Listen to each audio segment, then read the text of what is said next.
My name is Christopher Schur. I am the makeup operations supervisor here at Cedar Point. I started in 2011. Back then, it was a lot more low-key. We didn't have nearly as many Screamsters as we do now. The number of actors we have for this season is about 400 people. Need to be put into makeup in about 4.5 hours. Each house and zone has specific looks, specific designs. So you may have one house that may be a little more bloody gore, but then we have ones that are a little more ethereal and whimsical, like Freak Show.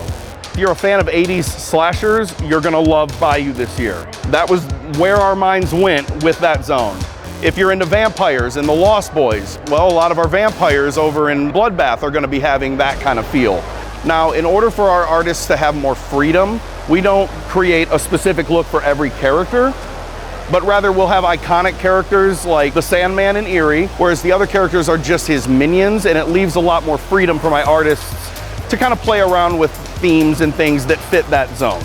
I come back to Halloweekends every year because I love monsters. I feel like I'm a modern day Dr. Frankenstein, and even though, you know, everybody has their own lives, they have their own thing, when it come here, I make the monster, they're the lightning that brings it to life.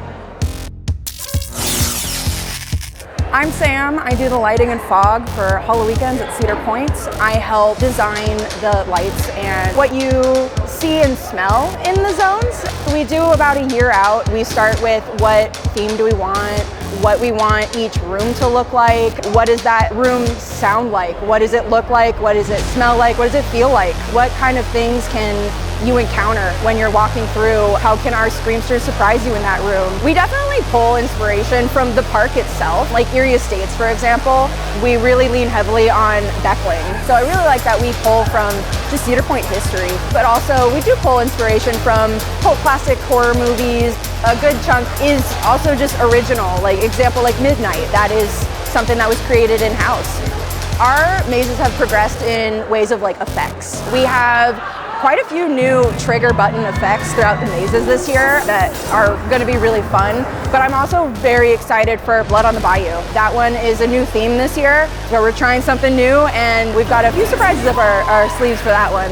What keeps me coming back? Honestly, our guests. Seeing their reactions is some of the most rewarding things because this event brings together so many different people. It's nice to just see the park lively.